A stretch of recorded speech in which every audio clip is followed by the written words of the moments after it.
Welcome to the Old World Fanatics, your Warhammer Fantasy podcast to quench your hobby thirst for all things the old world. I'm one of your hosts, Gomer. I'm joined, as usual, by Andrew and Josh, and a mystery person who's about to come. How's everyone going today? Not too bad. Bit stiff. Actually got a really sore back the last 24 hours. We'll bring up some old man stuff to talk about. Is that caused by anything or literally just being old? Oh, man. I don't think I've been doing enough exercise. Right. Too many tiles painting. That's probably what it is. Yeah. That's right. Yeah. Too much time spent on miniature worlds and not enough time being active in the real world. Are you doing the old man noises when you're moving? Like you're getting up and you're like, oh! Absolutely, man. Absolutely. Oh, nice. Like I'm pliing when I bend down because I can't bend over right now. I've been doing like 10 minutes of yoga before bed, but I mean, I'm not very flexible at all. I need to do more of that. But I'm doing a 15K run this Sunday, so I do try and squeeze that in. So it should be fun. Put me to shame, boys. Yeah. I don't do it very fast. Both of us. I'll survive, hopefully. I'll probably be sore next Monday, so... There you go. My excuse is the awful weather down here. Every time I go outside to be active, it's raining. It's been a bit like I got wet hair. Yeah, it's been weird. We get like half a good day and then boom, rain. I mean, for people who're watching this or listening to it, they probably already can see on the title that we do have a guest coming. Ahkter Khan, FoodMonster 1. I think if you're Australian and you've played Warhammer at any point or 9th Age, you very well know Ahkter, but... I guess he hasn't, I don't know, up until lately, probably hasn't been in the old world scene in Australia and then has popped in and then just happened to 5-zip a tournament. So we went just Ahkter style. Thanks for coming. So Andrew got him very last minute. So he's actually not here yet, but he will be dropping in. So just prepare for some chaos and we'll continue with our normal, preambles and all that sort of stuff. But at some point, Ahkter's going to come, and we're going to chat about thinking on your feet / just we don't want to. It's not list. We've done a lot of list stuff, list hammering. We want to do a little bit more. Just what does it take? What are the tips and tricks and strategies you can do to, think on your feet when you're playing in a tournament, because it's easy to prep game one and matchups and stuff, but in reality. Game 2, and there's like 10 minutes between, or not even that, 5 minutes sometimes to jump to the next round. A bit tricky. So anyway, we'll give that a go. Sorry if I'm a bit laggy in my video. Does that look laggy for you when I'm talking? Yeah. Smidge. Yeah, I don't know what it is. I think it's my browser being stupid. I think the audio will be fine. It'll catch back up. Yeah, so anyway, well, before we do that, and hopefully Ahkter will turn up and seamlessly flow into the conversation, we will just kick off and give our patrons a shout out who we love. That's right. For those who are new here, we've got a Patreon over at patreon.com/oldworldfanatics, and there's a few tiers over there. And these guys jump on and help us deliver Old World Fanatics week in and week out. So if you want to check over what sort of benefits you get over there, or you want to jump on our Discord channel and join up with the other patrons, the details are all over on patreon.com there. We do have a few shout-outs not shout-outs, but like patrons to actually shout out. I'm just bringing that up now, so I badly didn't prepare for that link for some reason. Paid members. Here we go. So we're going to run through our paid members, which are sitting at 41 at the moment. We've got Shooter Louis, who joined last week, I think. And then Eugene Chafu, Benoit, Edward Fawcett, Cameron White, James McKellen, Liam Fallon, Tommy Kublin, Joseph Justice, Jay McBride, Flatworld's Edge, Sexy, Jelly, Herald of the Old World, Killherd, David Lancaster, Tommy Dogs, Matthew Klein, Thumper, Matt Morris, Thomas Vavasour, Griff, Jess Tors, Wood Duck, Josh Griffiths, Ninanimum, Daniel Broadstock, Jonathan Wengler, Gilthos, Draconos, Diesel, Cameron Atkinson, Denny Gamer, William Payne, Robert Z, Rotten Bush, McStench Pants. Oh, God. McStench Pants. Oh, my God. He's holding up. He's holding up some pants, some pretty stenchy pants. Something's happened there. Holding his Maybe nose Trump was wearing them. Is that what it was? Andrew Harris, Bobby Girkin, Gumwich, Sean Ritchie, Todd Lloyd, and Chapstick. And Ahkter right now. He's here. He's here. He's joined. Perfect timing, man. We just did our patron shout-outs. So we really only just started. Oh, God. We've got He's in the car. we've got like in-car view here. Yes, in-car view. Is That's it the raining good down thing. there too, is it? Oh my God, it's raining like bad. Yeah. That's, yeah. And Same. I was sitting on the sideline watching some people play football, so I'm soaked. All right. Okay. Awesome. Well, thanks for joining, mate. You can hear us okay and stuff there? I can or hear is it- you absolutely fine. Oh, okay, cool. Oh, good. Good.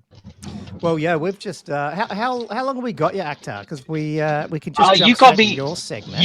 Or we Well, can... whatever you want to do. So I'm free now. Okay, cool. Awesome. Well, we were going to jump in. We just did our quick intros and all that sort of stuff. Nothing too, well, very important actually. It was all our patrons. So big thank you to them. But we were going to jump into some. There's no news, but I did want to bring up, and for those who don't know, Jordan Sorcery is basically an awesome YouTuber, does a lot of lore stuff, and he does these quizzes every few months, but he's got so many questions on his quizzes for Warhammer that he's now releasing a couple every week just out there. And so I wanted to just like bring them up and see if we could answer them. As a bit of No chance. See how good our quiz hammer is. Now I will admit it's not 40. It's not all. It's Games Workshop related, right? It's not just Warhammer Fantasy, I should say. Oh. So is there 5? I think actually there might be more than 5. There might be 5. They're just multiple choice. Which of these Space Marine chapters was not named in Road Trader? So man, I'm not a Space Marine man. But anyway, there's 4 of them: the White Scars, the Rainbow Warriors, Lamentals, or Blood Drinkers. Oh, it's got to be Rainbow Warriors because that just sounds like it. I have no idea. Total guess. So I should say, I don't think the answers are on here. So we're going to have to... The answers aren't here. There. Wait, so we're going to make our guess and then... Yeah, and then they can tell us sounds afterwards. satisfying. Oh, hang on. Sorry, they are right at the bottom, so I'm not looking. Okay, good. Okay. So, Josh, do you want to look at the bottom? Or no? We'll just give our answers and we'll just check at the bottom. So what are you guys going? Ahkter went Rainbow Warriors. So Yeah, Rainbow Warriors. we've chosen that, so we'll go with that. What was the... Question 2. Which of these games were never released by Games Workshop? Railway Rivals, Cosmic Encounter, Quirks, or Diplomacy? I'm going to say Diplomacy. But isn't that a real game? Released. Did they actually do that? Isn't Diplomacy a real game? Yeah. That's so funny. We're saying that Games Workshop didn't release a real game. I don't know. What are we going to do there, guys? Is it Railway Rivals, Railway Cosmic Rivals. Encounter, Quirks, or Diplomacy? I have no idea. Oh, wow, these are really old-fashioned. Okay, well, Games Workshop Historical questions, aren't they? Clerks? I'll go clerks. Okay. Well, just keep your own answers. There's only like 4 or 5. Okay. We're going to... Yeah. Which of these is a GW book short story and not an album by Sabbath? Okay. Morning has broken. Where does he get this stuff from? A. Morning has broken. B. History of a Time to Come. C. The Slaughter of Dark Gods. Or D. Dreamweaver. I have no idea what that question even means. So which of these is a GW book short story and not an album by Sabbath? So is Sabbath is that a band? Yeah. So? Yeah. So which of them's a short story but not an album then? Morning has broken. History of a Time to Come. The Slaughter of Dark Gods. Is it or the Laughter of Dreamweaver? Dark Gods? The Laughter, sorry. Dark Gods. Yeah. I reckon Maybe it'd be the that morning is broke. Yeah, it might be just 2. I don't care. Yeah, one of them. I don't know. I have no idea. One Where'd you of guys go? Laughter This of is Dark so Gods. much harder than I was expecting. I thought we were going to have a chance. Who of these was not a founder of Games Workshop? This one's going to be easier, surely. Sir Ian Livingstone, John Peake, Brian Ansell, Steve Jackson. Ooh, it's a trick. This is a trick question, I reckon. Not Steve Jobson. Sir Ian Livingstone, John Peake, Brian Ansell, Steve Jackson. Not a founder out of the 4. I think I know the answer to this one. I Do you? think. I... I'm going Steve. Oh, We lost. Ahkter's out. We've already bored him. Hopefully he'll be back. I'm going John Peake. So I'm pretty sure there was 3 founders and 1 dropped out.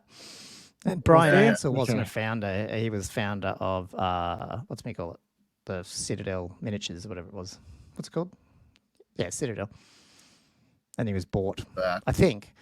Might be totally wrong. Which artist created the cover for Realm of Chaos, Slaves to Darkness? Ian Miller, John Sibbick, John Blanche, or Les Edwards? I mean, I would say John Blanche, but maybe that's a trick question. Maybe it's the obvious answer, I guess. Could be. Anyway, that's the quiz. Well, I'd Let's go with just him see. anyway.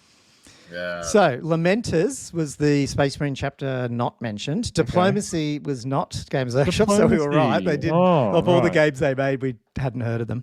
The Laughter of the Dark Gods. You guys did get that one. Sweet. Okay, got one. And Brian Ansell, though Ansell did co-found Citadel, which is what I said. And then John Sibbick is the artist of Realm of Chaos. So there we go. Okay. Well, 2 out of 3 ain't bad, or 3 out of 5, whatever it was. So not too bad there, guys.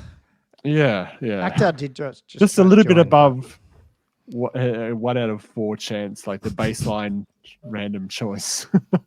I think they're getting harder as he's like probably delving into more questions. Like these first few were probably easier because they're more rules and stuff, and now he's probably trying to find tricky stuff. I think Ahkter's still trying. Oh, hang on. Do we have to keep adding him? I'm just going to message him. No, he's back. Oh, I'm back. You're back. Does it just keep car- dropping out when you're going through coverage? how long till you're home, Ahkter? Literally going to be 10 minutes. But it's fine. What happened is my car's my phone syncs the cars. That's what happened. Yeah.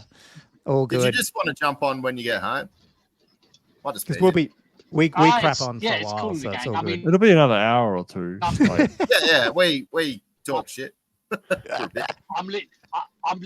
I'm literally 10 minutes away, so I'll jump on as soon as I get there. Okay, Yeah. Sounds good, man. Do that. We'll just cover the rest of our Patreon questions, and we'll see you in 10. Okay, awesome. Cheers, Ahkter. worries. See you, mate. Bye. Thanks. So that was fun. Although I don't think it just shows that we don't I feel know like what we're talking talking to a reporter live on about. It the is scene at somewhere. the one of the hurricanes in Florida. That's what I look like. Cool. Okay, let's get to our Patreon questions then. Like I said, there's no news. But every week we do ask our patrons a couple of questions, and they always end up sending some cool ones our way. So while we're waiting for Ahkter to get home, so we can chat real Warhammer stuff. Let's get into that. Benoit said, "What's your best gaming hack or tech to make games easier, quicker, or less mentally onerous?" Now that's funny because I reckon some of this might be related to the main topic. Yeah. In a way, Yeah. do you know what I mean? Yeah. Just play an army that you can just push forward across the board, eh? That's one of them. Yeah. Definitely one I don't think I'd do that, though. That's the problem. I'm always too mentally draining. What do you guys do? Josh, I know Josh's. He just plays the same army. He's smart. Play the same army. Yeah. The more I play the same army, the easier it gets. The less I have to think about it. Because I felt that when I was playing the cult. The last one I went to, I was like, oh man, I'm really tired from playing this game with an army that it's not Bretonnian. 3 games in a row. God, I could think about everything. He asked what tech as well. Yeah. Oh, I was gonna say, keep it simple. Like, you have too many magic items and things, and too much synergy can sometimes make it too complicated. If you're not used to it. Yep. Just I think simple. I think you got to maybe define some goals in the game that you want to get. Like, a certain unit has this role to play, and if you can focus on getting those roles done, I think that might help to sort of compartmentalize what you got to think about a bit. Yeah. Rather than just being overwhelmed by all the different options. Now I did do up this. I'll bring up my screen quickly. I think Andrew's seen this, and I used it a little bit when I was trying. I don't do it so much now that I know all well, but I wrote up this type of thing. It's probably a little bit. Oh, zoom in there a little bit. Is that working? Yeah. And I did this for Empire, Tomb Kings, and then eventually did it for, I think this is Empire, when I first played my first Empire game. And That's right. I split it into so it's for those who are listening on podcasts, that's what I'm doing. It's just a 1-pager, of 12 squares, and it's got they're all different things, but they're sort of in categories. So there's like spells, like a things to remember, what you should look at, deployment, opponent or matchup related, and then I've got command, movement, shooting, combat as 4 other boxes, except they're split in 2 because they got magic in each one. And so the whole thing was just to sort of go, okay, well, what spells do I want to try get? What command phase do I need to do? So that way I can just quickly look at that one box and go, oh, that's right, I've got to roll my prayers, I've got to roll my whatever. And just little things like, like in Empire, when I did that list, I was like, so many options to shooting, I had to write it all down. Like the Dragon Bow does this, and the Outrider Champ is a different one, and the pistols are like this. And rather than flick through books and stuff, or even like, because those things aren't even written on the old world builder or the, the output from new recruit half the time, like not specifically down to that stats level. So sometimes it was good just to have this thing that you could just grab. And I think if you actually played a good few games and then kept iterating on it, it might be a good little cheat sheet. But obviously then, you probably also memorize it by then. But yeah, that was sort of one thing I did. Yeah. It's a good little checklist. Yeah. As I say, the more you play it, the less you find you need it, though, as well, isn't it? Exactly. Just sometimes just writing it all down and remembering it, and then you go, oh, I remember it now because I wrote down all the things that I needed, So, anything else, guys, for that one? Well, what class will clarify as a hack or tech? Like that's what I'm thinking. Like he's asking me. Well, I would have said that thing that I shared is a bit of a hack / yeah, I guess so. Oh, the other thing I'd say is just implements and tokens and all these little things that because the biggest thing is if the cool little thing you had last week, +1, if you're flicking through rule books, and if you are flicking through rule books, get tabs, which obviously we bought on the Kickstarter. But, tab your rule book or whatever it is, because all those little things help when you're not flicking around, especially those bloody rule books. Yeah. Worst rule book ever. It was nice that we could pledge that late tabs. Sorry, I just had a brilliant idea. I don't know if anyone's done this yet. How about somebody makes? I should make a Kickstarter. You should. You should do a Kickstarter. Well, you should, but an actual index that actually shows you where to go for things. Oh yeah, right. Not a shit in there. You could just put it on the back. Yeah, it actually works. It's on the back, and it's like an appendix. It's not bad. Because how garbage is the index in the rule book? Like, you could almost probably generate it from the old world the old world app website. Like you could almost probably generate some type of index out of that. That'd be fun. That stuff you can never find, and it's not in the index. You're just like, oh, where is it? Yeah. But I mean, the other thing too, like there's heaps, like even just like putting your spells in certain orders, like if you've got the cards, like put all the hexes together. So like when it's shooting phase, you're just looking at the shooting ones, and there's a few little things that help just try and take some of the mental load. But look, man, it's a complicated game, isn't it? Like, especially when you're learning it. I mean, God, there's a lot. Yeah. Who wants to hit the next one? I can do it. So, Eugene Cheffor, he asks, what are your thoughts on a player-rated comp score in tournaments?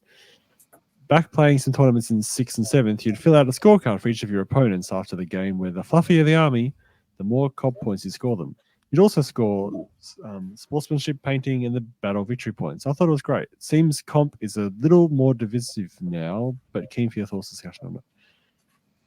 That's right. There was a question mark in the first sentence. I don't think I've so done. What are your thoughts on player rated? Yeah, I'd say I haven't done player. Oh, have I? I'm trying to think now. Maybe I have done a comp thing where you rated their list, but most of the time the ones I've done are like you pick your best favorite opponent, that type of thing. That's all, and then obviously painting and stuff. Yeah.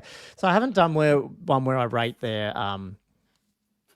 comp as such. Like, is this a real hard ass list, or like, do you remember doing any of that in 8th and stuff? No, it was never really a part of it that I feel. It was always TO or panel judge comp if there was some comp. It was never your opponent, and I think maybe that came out because maybe there's a bit hit and miss depending on who your opponent is. Like when are you rating this comp? Are you rating it after the game? After you kicked your ass or whatever. Yeah. I like having said I'm not dissing on the actual. I like I want to see this painting and fluff stuff come back in more, and sportsmanship over the, like I was saying, like I'd absolutely. love to a get rid of the generalship victory score point rather stuff than just and, victory points. Yeah, just win loss. I mean, not get rid of victory points, but you know what I mean. Like not have that as the central thing. I think that'd be awesome. The only thing I've always struggled with the best player votes, like when you're rating your opponent, is I found most of the time, I don't know, subconsciously I'd rate the best opponent, whoever I beat the most, which is very rare, but when I do beat someone a lot, I'd rate them as the best one because I just felt a bit slack. You know, like pity vote. Yeah, you feel Sorry, man. Like, yeah, well, I gave you a vote. Yeah, so depends on what they take the loss. Yeah, true. Yeah. When you really get to know, the inner soul of someone is watching their heart being destroyed in front of you. You know, like I mean, what other thing? You get to see how they deal with grief. Yeah, and you yourself deal with it too. You know, you definitely feel the other side. Because sports usually like sports teams when they're losing a game or something, it's it could be our games, but there's a team there. Whereas like this game is like so most of the time it's a team tournament. Like you're sitting there by yourself with some other dude you don't even know. Yeah. You've spent all this time painting this army, and you're spending 3 hours getting it taken off. You feel like one-on-one, face-to-face, very intimate. Yeah, it could be soul crushing, and you're like, you're just gonna go, yeah, cool, mate, yeah. Nowhere to hide. Can't stop that. You got a dragon. Can't do shit. Yeah. It's got the ogre blade, doesn't it? Oh, fuck.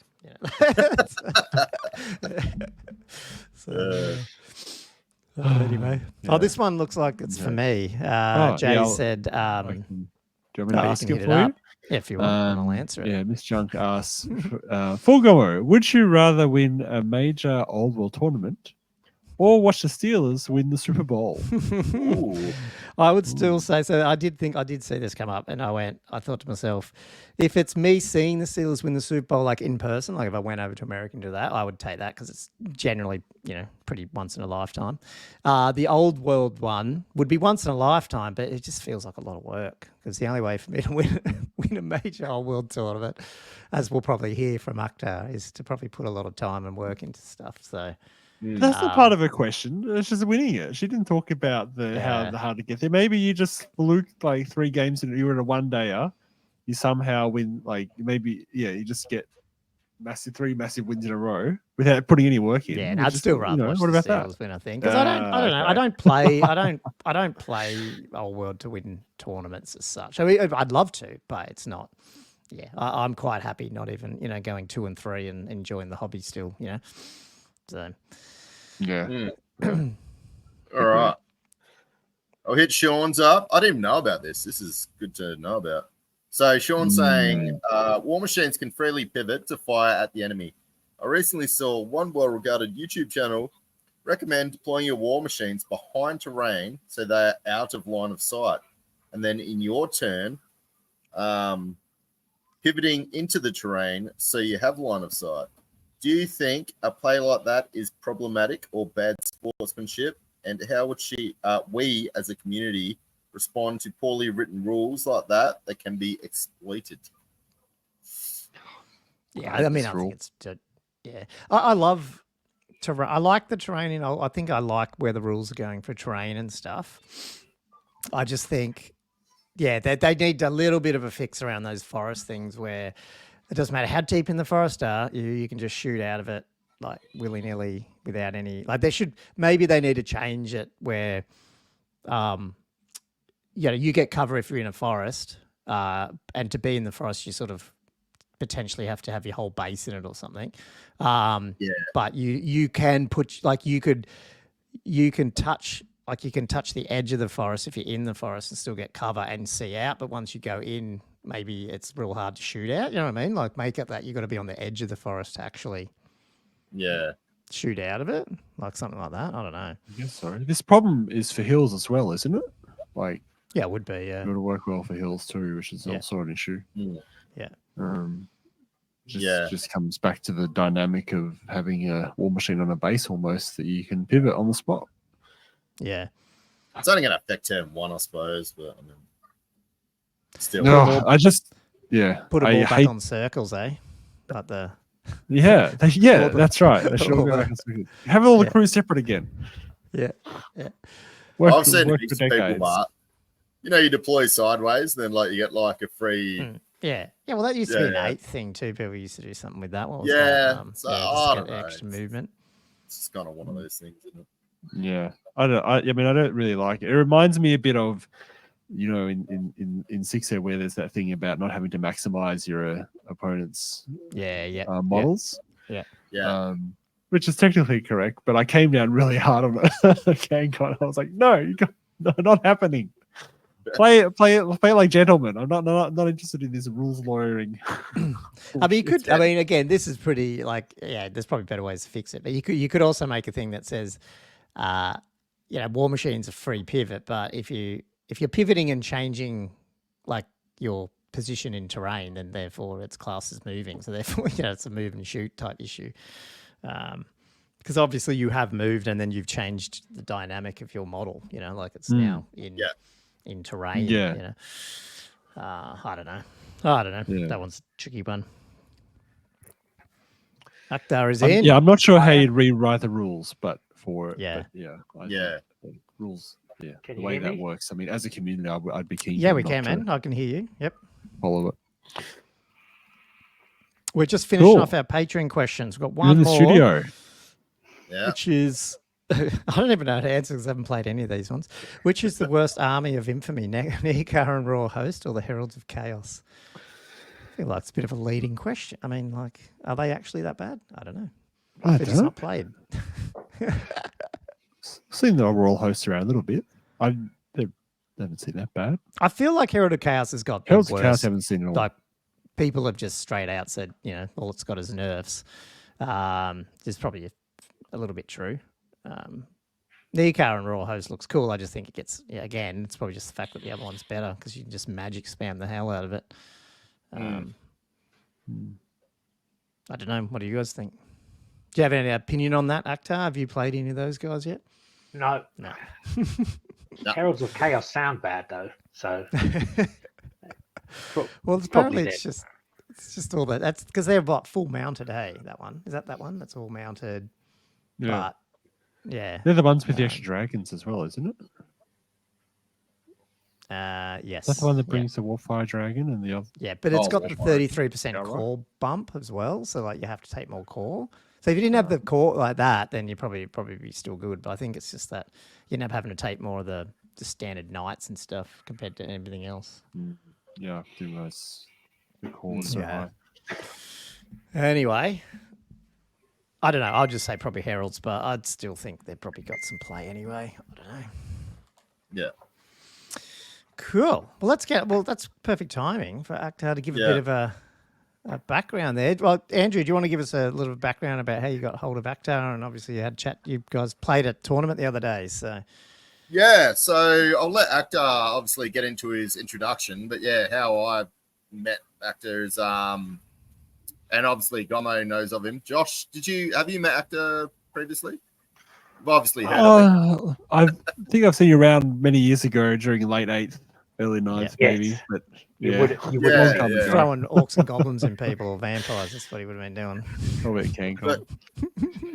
Yeah, it was definitely known because I obviously, as you guys know, played quite a bit of 9th. And 9th was very tournament based, like very organized play at a very high level, particularly the ETC, which I'm sure most people know about.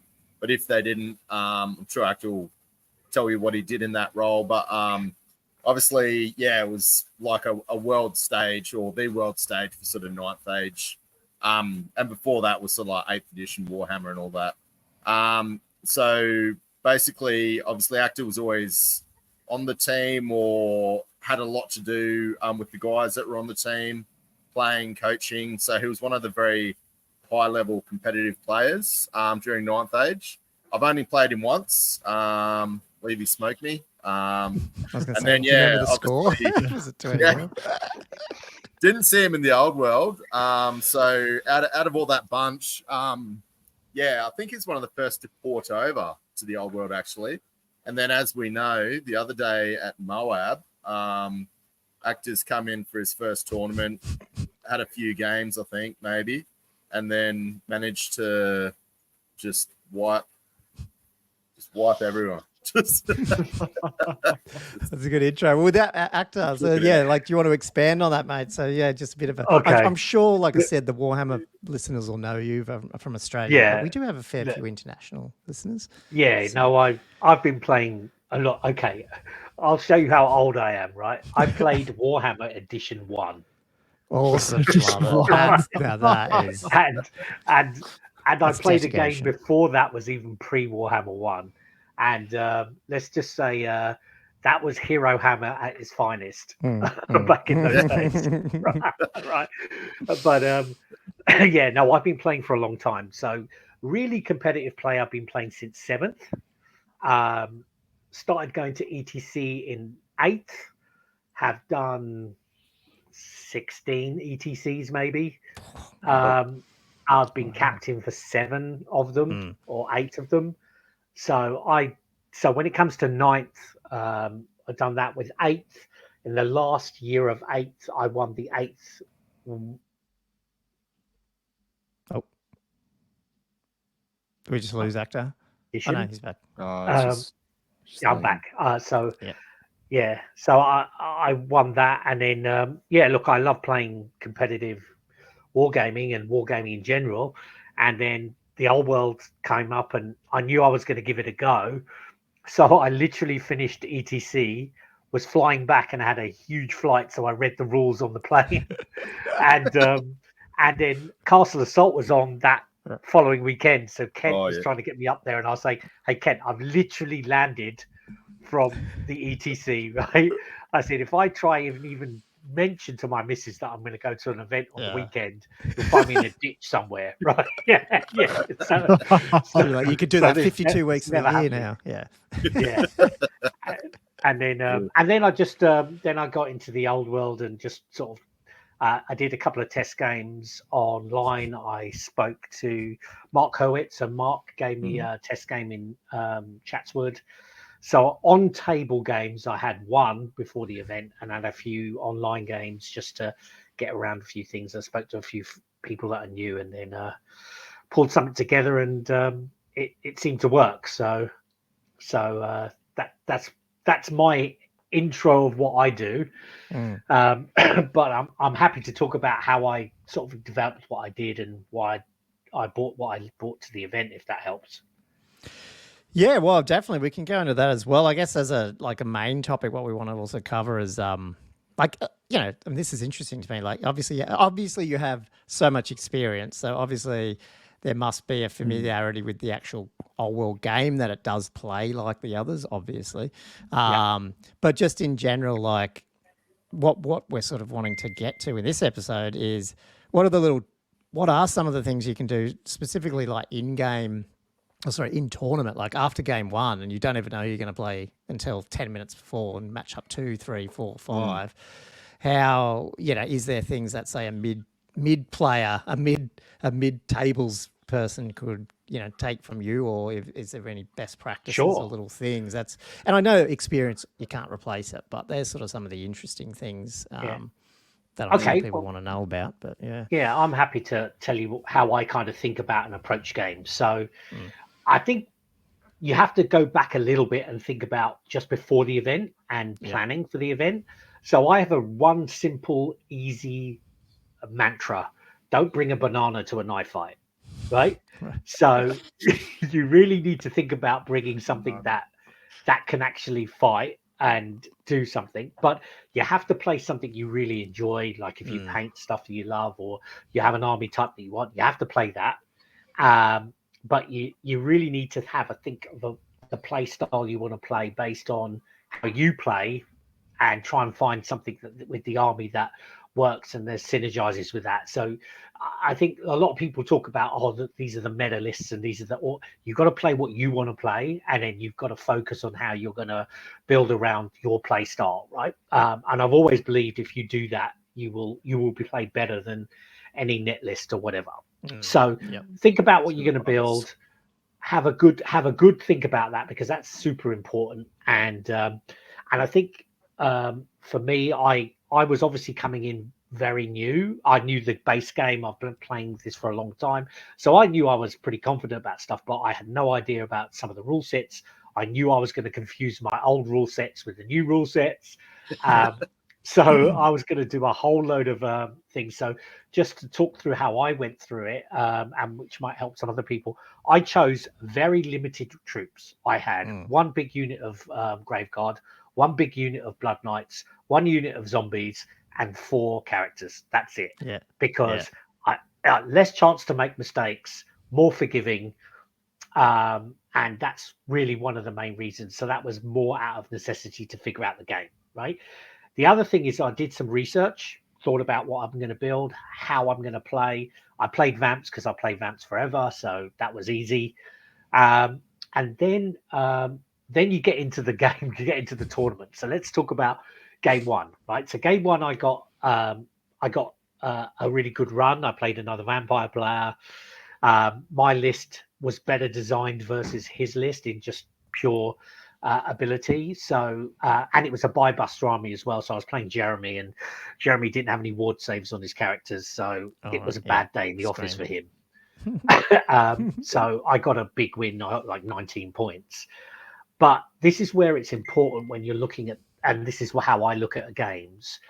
The first thing you've got to do is you see your opponent, you check out their list, and you've just got to have a quick skim of the list and think about what the list is trying to do. Just try and figure it out, and do your best you can. Figure out what you think of the threat units, because it's a great tournament. Everybody is pretty relaxed. Everybody's explaining what their units do. You know, I made a point of letting people know, don't go into the range of the screens. If you do, you're gonna have a bad day. You know, try and everybody was trying to sort of figure it out, and then you know what you've got to be careful about, what you've got to worry about. At least it gives you something. And then what you've really got to do is look at your terrain. I always look at the terrain, have a couple of minutes and go, if I win the roll and I'm on this side, that's great. If I don't and I'm this side, where do I want to go, and where's the battle going to happen? Where is it going to actually happen? What's gonna really matter, and how can I position to make the best of that scenario, as well as the terrain? Right. So scenario is a big thing as well. What are you going to do with scenario? Like the scenario where you can have units not turn up, you need to be really careful of how you set up in case half your army's not there. Yeah. You know. So could you expand a little bit on that terrain stuff? Because especially from you, that again, I know you haven't played Old World, but you played a lot of the other. They're all very similar. How are you picking where you think the battle's going to be? Is that more because obviously there's Impassable over one side and they've got fast units, they're not going to send their horses over there? Is that just as simple as that? Or so my list had some really so when I look at Old World and I look at some of the things that you have to be careful about, with the list that I bought, I knew that dragons were going to be an issue, or big monsters were going to be an issue, but I had something to deal with it, right? But I had to be careful, obviously. Shooting was a real problem. I didn't want to get shot, but again, I'm pretty resilient, but I just have to be careful about that. And then lastly, my biggest challenge with my list was flanks. If somebody gets around me or gets behind me, I'm in real trouble, right? Because, I've got 3 units and all they do is point forward and move, really. So terrain is really important. So, I would be looking at impassable terrain or buildings and trying to make sure that I move around to the side and use that building as a hard defensive position. Or you refuse to flank and you stay on one side of the board edge. That board edge is gone. You can't be flanked there. Then so I think that's important. But also, if you know that you can push into somebody and force them into a bad position, that's what you try and do. So I always spend a couple of minutes looking at that and going, well, I'd ideally love to win the roll here, go on that side. But if you don't, just have a plan. So terrain actually makes a big difference. It doesn't look like it does. And it depends on your army, of course, and what the other guy's bringing. But, terrain has won me or lost me many games. Yeah, right.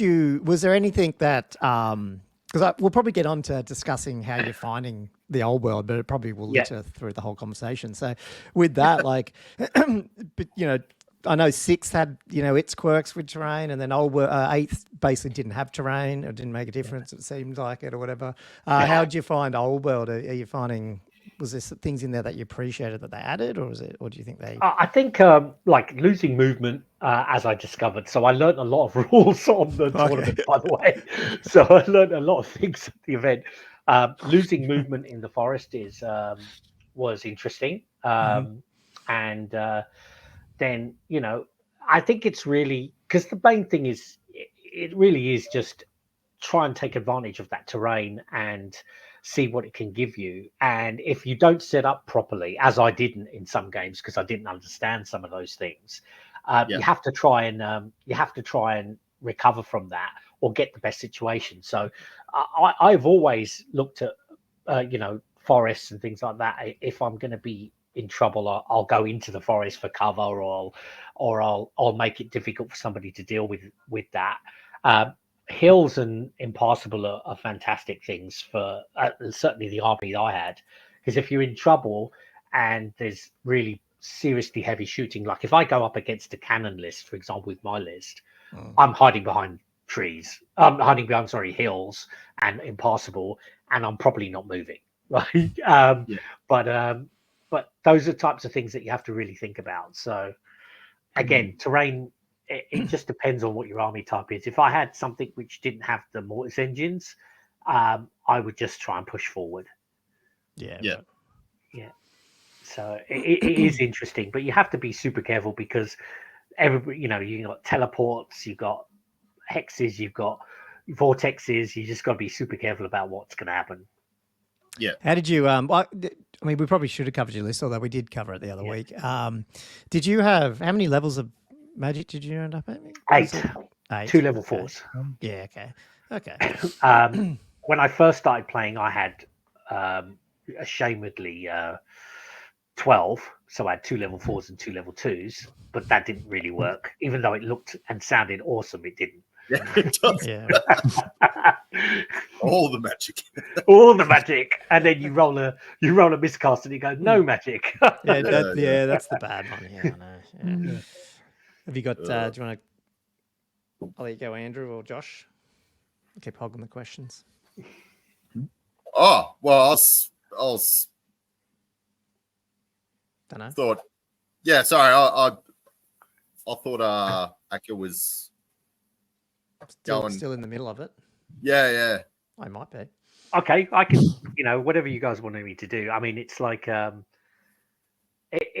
look, I found that I thought I was quite lucky at Moab, to be honest. I got 2 vampires and 3 wood elves in my 5 games, and the wood elf lists didn't run. Only one of the lists had 3 sisters in it. Yep. And that was Ghoulie, so I know Adam well. He's been to an ETC. I know him from 8th quite a lot. But his list, based on the scenario, it was a terrible matchup for him, because one, it was the scenario where you hold the middle to get the extra 400 points, and he's got nothing that he's going to be able to do. My guys walk on there and go, come and get it, right? So he started the game at minus 400 before he even started. And then his dragon, which I always call the wood elf dragons, the safety dragon, right? Because they just shoot you with everything, and then the safety dragon's waiting for you if you try and do anything. And his dragon couldn't come near me because it had 4 screens, and I knew all I had to do was protect my banshees and my mortis engines, and his dragon literally can't take a risk, and he just couldn't come near him, and unfortunately, because I've played the game quite a lot, I was just literally putting 1 mortis engine to its side, dropping both the banshees in the middle and putting the other one behind them. So they were literally sandwiched in between these 2 things. So nothing could see them, nothing could shoot them, nothing could get them. And I'm just sitting there going, if you come near me, I'm going to scream at you. Right? Yeah. And then I literally just kept going, jump, jump, jump, and eventually I caught a few of his units here and there, and that was it was not a good day for poor Adam. He did the right thing though. He realized that maybe he should run away and fight another day. Yes. which is what both my last opponents did as well. Mark did the same, and so did James, which I don't blame them for, because that's how it works. But look, it's interesting because I didn't know half the rules. Like I didn't realize that Vanguarders can charge. Yeah. And in every other edition I've played, Vanguard, if you Vanguard, you can't charge. So I played Paddy in the second game, and she moved up her Wild Riders, and I was like, that's okay. And she goes, well, I can charge you on turn one, and I was like, what? Oh no. But I won the first turn, and then she learned what 4 screams can do to a bunch of Wild Riders. And there was just a crater at the end of turn one. And then I made a couple of mistakes in that game. I put my Blood Knights in a bad place, and everything charged them, but they somehow survived. And once they survived, they just keep coming back because I've got 2 level 4s, and they were down to 1 model, and then they were all back to full. And then I screamed everything off, including the dragon. So that was a tough day in the office for Paddy, I guess. But then equally, I could have lost that game 20-0 as well. Had the dragon gone through, it had gone through onto the Mortis engine, would have smashed my whole army. So that was so there was no skill involved in that. That was me going, nah, that was bad. I shouldn't have done that. Shouldn't have put that into place. But again, that's where the design of what you bring. I knew that if I brought a list like this, it's quite forgiving. If I can survive and still be alive, I can raise the units back, and I can be more resilient, which was important because I was trying to figure out the game. So how did you go? Well, did you play? Obviously, was your army quite compact then? Because because very you wouldn't compact. have. Because one of the tricks I found, like one of the complexities, well, it's not really a complexity, but the thing to get your head around is the whole, 18 or 24-inch range of like your wizards and dispels and all this sort of stuff. And I guess once you're in there, you almost forget about that. Everything was in range. Is it 12 inches for your raises? Is it? 12 inches for the raises, but the Morse engine does give you an 18-inch commanding presence. And what I learnt with vampires is a Hellish Vigor is a very important spell to cast for reserve moves, because then you can push, and because the double Morses engine gives extra movement to units around it. My Graveguard at one stage, I got a buff on them, and they moved 18 inches in one turn. 2 9-inch moves effectively, and that was able to give me a lot of pressure in one particular game. But they were typically never moving that fast because I was trying to stay compact because I couldn't allow my flanks or my rear to be accessed basically. So I got, as I say, I got lucky with matchups. There was some Brutonian lists. I really actually wanted to play them, but my understanding is that those 360 charge Peg Knights would have probably given me a real hard time. I'd probably be really upset and probably lose my characters to them. And there's a few other lists. I didn't face any cannons. I didn't face any stone throwers. Those things mean that I have to hide the Mortis engines usually, or at least I think I would. So I think with any tournament, I think you have to have some luck with your matchups. I think everybody gets that. I think the other thing I do when I look at tournaments and I'm generally obviously trying to win them, is, believe it or not, on your first game, if you think you're going to win it 20-0, I will often pull back to not win 20.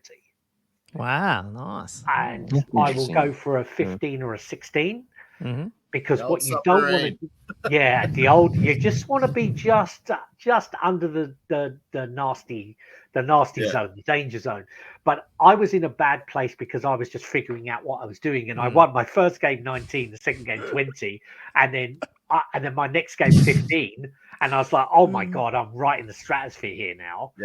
And the problem I had is people were saying, oh, you're a shoo-in, and I'm sitting there going, I'm in the worst position because I was first but I was first by a decent amount, but not like 20 points. And Yeah. the problem is when you look at the rounds, and this is another thing that I do when I look at rounds, and maybe some of the other players can think about this, or they do think about this, is you look at where you are and you sit there and you go, do I really want to be in the top area with 2 games to go when you're going to be playing a very capable opponent who's probably going to play relatively conservatively, and you're not going to get many points? Like I got 11-9 and 12-8 in my last 2 games. That's a very common score in your last couple.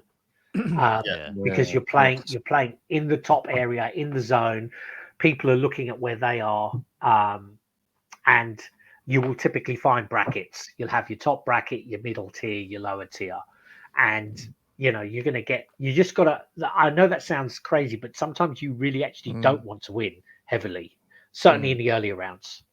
Yeah. Because then that way in that mid round, if you 15, 16, 17 someone, then you can do that jump. You can get.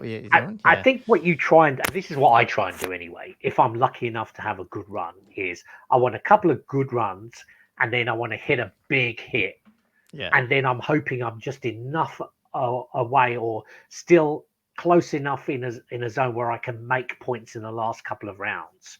Because the amount of times I've lost events because a submariner has come in and 20-0 somebody, or 15 or 16 or 17 points. And I've had a 10-10 or something like that, and they've just pipped you. But that's the nature of a tournament event. This format was different because it was wins, and battle points were battle points were the tiebreak.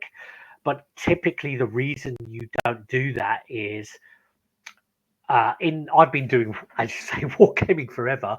You can make a negative list design if you do that, and what I mean by that is if I knew it was a format of wins to losses, I could build a incredibly safe list that can steal some points possibly towards the end of a game, and I can win 11-9 maybe, and I could do that 5 times and win a tournament.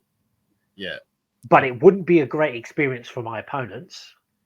I probably wouldn't enjoy the game that much. So typically that's also a factor, but that can happen in that type of format. Yeah, well, it's a really good, actually interesting point, because we've been talking about this the last couple of weeks, because it feels like the UK is, for old world at least, have been really pushing the win-loss draw score, and then a lot of the US teams ones are doing it as well. But I've only played 8th, and I've only played a little bit of 9th, and now old world. At least in Australia, at least when I've been playing, it's always been tournament points, basically. So I guess, what's been the history over that whole life of, say, when you were doing 7th? It's always been tournament. I've very rarely played. There's been a few, but it's almost always been tournament points. And tournament points makes it interesting because you could always be beaten, which I like. I like the idea of you could always still get there, but if you're 4-0 and you need one more win and you're going to guarantee it, you just need to win 11-9. That's all. And depending on what your list design is or how you're going, you've got a better chance of that happening. So in my last game, I was 4-0, and I didn't know this until game 5. Somebody said, "Oh, it's actually wins then battle points." So then I looked at it and went, "All I need is a draw." So I didn't take any risks in the movement that I had to do. I could have won big, but I could have lost if I was a little unlucky. But I literally looked and went, I killed enough points to get 1 battle point, and I went, well, I don't need to take any risks now. I'll just, as long as I do this, I'll win. But I managed to get 2 in that last game. But that's all I needed to do. So so I was thinking about that in the last game. Yeah, so that did inform how you played that last game then. It did, because I was going to be super aggressive and try and scream off something and push up onto it. But I didn't actually need to. So I actually won the roll-off, which was really fortunate. And there was 2 buildings, two towers. And I literally popped myself left of those 2 towers, right of those 2 towers, with the board edge there, them in there. And then he couldn't come around behind me. It would take too long. And I literally just swung around and went, "You got to take me on the front. You're not going to break 32 Graveguard or 10 Blood Knights. And then my 20 zombies were always 40 zombies by the end of turn 2. And I'm literally sitting there going, yep, you can run into me. You probably don't break me. And then I scream you off. Yeah. And that's literally what I was able to do in the last game, because James was a great guy, but his problem is that he only had one screen, and he had a scary lord. His lord is scary. But the thing is that as long as I can block his Blood Knights and them not having multi-charges, I'm probably okay. Yeah. And that's what I was thinking.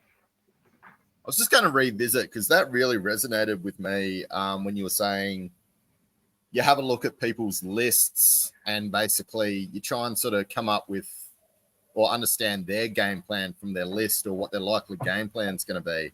From like a strategy point of view, I suppose, like how important is that? And then how do you utilize that with coming up with, I suppose, your own game plan? And then as the turns go on, you can actually kind of work out, how's that expanding? Are they sticking to that strategy, or are they changing that strategy? And how do you adjust? Sometimes just in the middle of a game, you just roll the punches. You actually, do you continue to reevaluate the strategy or? Yeah. I tend to, I used to try and overanalyze it, but then you get that analysis, paralysis by analysis, right? Yeah. So what I do is I try and think of myself in their shoes just for a couple of minutes, and I'll sit there and I think, if I understand their list, I'll look at it and I'll go, well, they're going to try and do this. They bought this combo for this reason. This unit's probably going to be on the flank. This unit's probably going to push up and be a hard center or an anvil. Here's the hammer unit. I've got to think about this magic phase. Look at the magic that they give you within, what they roll up. And then you think, what would I do? What are they probably likely to do? How can I counter it? In some games, you can't. Some games you look at it and go, okay, this is a bad matchup with bad scenario. I didn't win the roll off on terrain. I'm on the bad side of the board. What do I do? And then in some games, I have literally sat there and gone, I'm losing this game, probably losing it quite hard. What's the best way of getting points? Just to get some points, so I don't have a complete smash and get 0 or 1 or 2. Try and get 5, get 6 points. Ideally, you want to get, in a terrible matchup, you want to get 10 points. I mean, my best game ever of wargaming was, I played an ETC game where I was expected to get 1 or 2 points and I got 10 points. That was the best game I've ever played, because I got 10 points in a 1 or 2 game point matchup. Yeah, wow. So what you do is exactly as you say, Andrew. You've got to evaluate. You've got to have a look. You've got to really think about what they are likely to do, and then they might surprise you. So this is why your evaluation has to be redone. They might do something. You go, well, hang on a second. That's not what I was expecting. Why are they doing that? And sometimes they're just doing that because they just haven't thought about it. And they've just, that's the same option, and they've just done that. And then you're sitting there going, is there something I don't know here? Right. Yeah. And then, then there's another option where you look at something and you sit there for a while and you go, my spider sense is tingling here. I don't like this at all. And then you either realize it too late often, but if you do realize it, you then have to try and recounter. So that's what I like about a tactical game, is you have to sit there and rethink about what people are doing and why they're doing it. Because if you can get that tactics right and that advantage is yours, obviously dice always matters, but if you've got everything in your favor, usually goes your way. Yeah. Yes. How did you find that? Like, it's the fact that you played, was it 2 vamps? What did you say you played? Yeah. 2 vamps, 3 wood elves.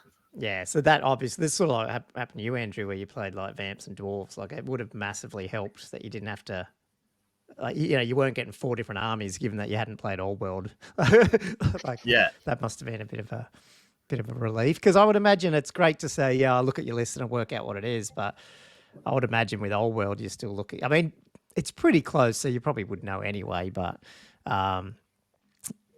sometimes I'll look at a list and I don't even know what the bloody combos are. So it's like, well, there's just so many options of things. And you're like, oh, Yeah. So I was learning combos often when they were already on you and they were doing it to you. So you were sitting there going, okay, let's not do that ever again.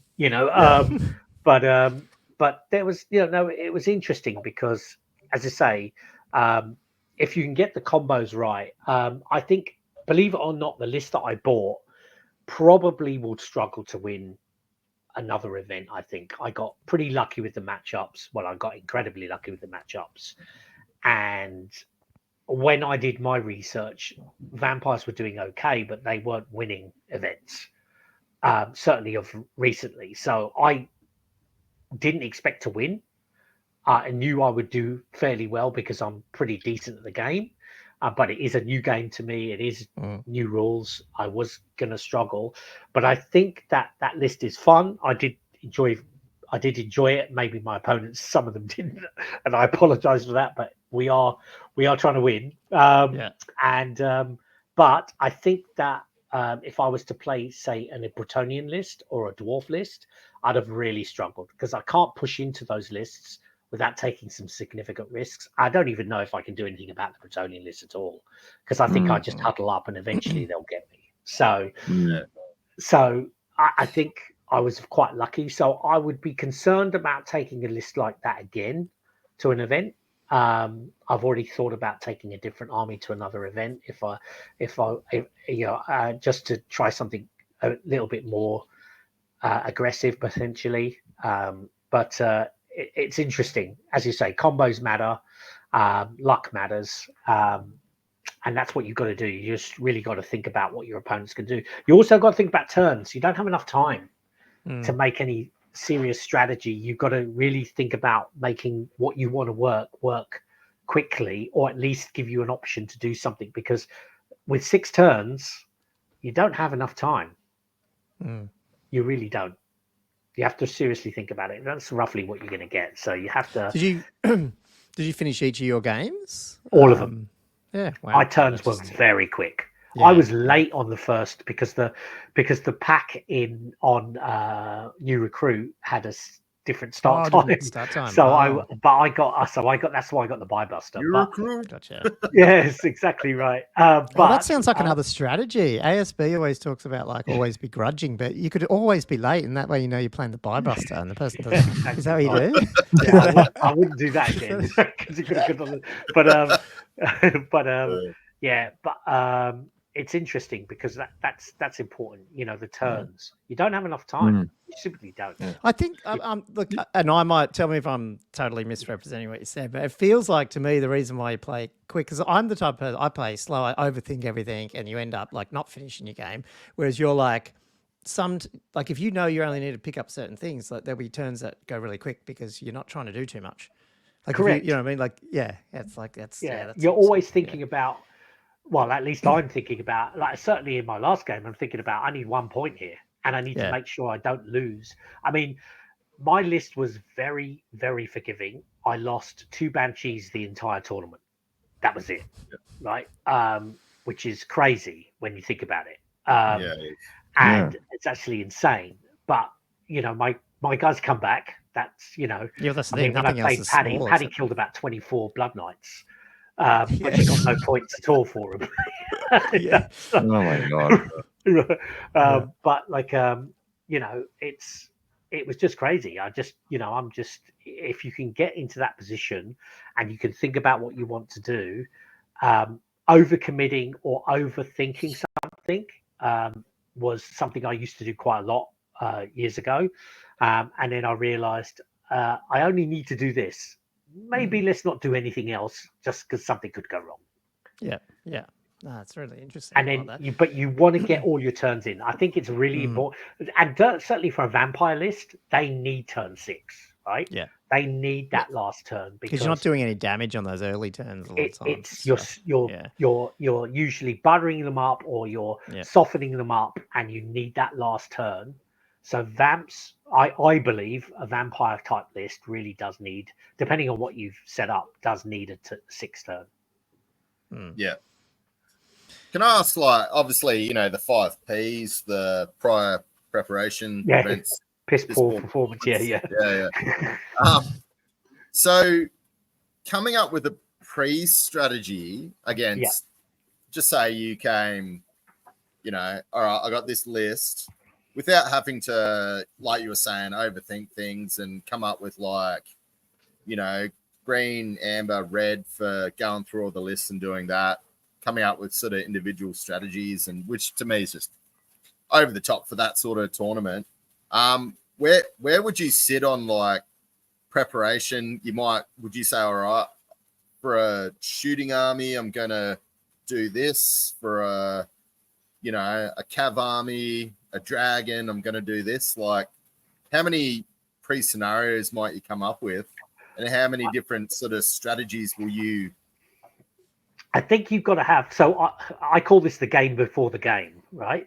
So you really, you know, again, goes back to the mantra: don't bring a banana to an eye fight, right? Yeah. Bring something that can deal with probably the biggest threats.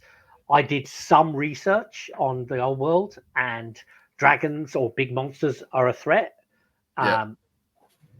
It typically indicates, I could be wrong, that infantry blocks are not as strong and certainly not as prevalent in the game, right? And undead infantry are good because you can't get rid of them. But undead infantry are fantastic because then I looked at that and went, well, I can't bring infantry. Then I looked at the builder and went, well, I have to bring infantry. And then I realized you can get Graveguard if you take a BSB as core, and I went, okay, these are amazing. We'll have them. And they're probably one of the few blocks that are incredibly durable. But then you've got to think about what the biggest threats. So the biggest threats were mobility armies, shooting armies, big threats. I just basically broke it down to those three things. And then I just wanted to say, what was the biggest thing that I could do? What kind of thing? I can deal with dragons with screams. That's what the list is designed. So I've ticked that box. Shooting was always going to be a problem for me. There's no way I can protect the mortis engines unless I hide them. They can't get any cover. So I just gave them as best saves as I could. I had a stupidity helm and a 4+ ward with one and a 5+ with the other. And they do have 3, they have armor, ward, and regen, right? And I do have 3 heals to potentially recover them. So you get 3 wounds back maybe. But that was probably the weakest element, but I had something to deal with shooting, or at least minimize the shooting. And then the other issue was, how do I deal with mobility? And mobility was my biggest challenge. So the way I deal with mobility was terrain, strategy, and where I place, what I'm going to try and achieve in the game. And if I go up against something that's super mobile, that can get behind me, that can do things, it's a real problem. And the Wood Elves are an example of where you have to be super careful, especially with, their movement's quick. They got, cavalry that can come round. But I had screams, and that's what happened. Anything that came too close to me, I was able to put the spectral steed, because I had good magic on both level 4s. So both my Banshees were flying 10 and screaming 8. So I had an 18-inch threat range with them. And I was able to pick off units by literally flying them there, screaming at them, and then reserve moving them into safety. Yeah. And I really had an ability to deal with those to a certain degree. So that was the 3 big threats. And that's how I tried to manage it. But shooting was probably going to be my biggest problem. Yeah, okay. And I got lucky. I didn't meet anyone that had any cannons or engines of war that mattered, so I was good. No ambushing. So you don't worry about an offensive scenario. It's basically what's going to hurt you. That's what you concentrate around. Yeah, my list I knew was durable, and because it's durable, as long as I don't lose anything significant, like but both my blocks are 500+ points each, right? So I can't lose any one of those 2, otherwise I'm really behind, right? But you have to put a hell of a lot of investment and energy into trying getting those.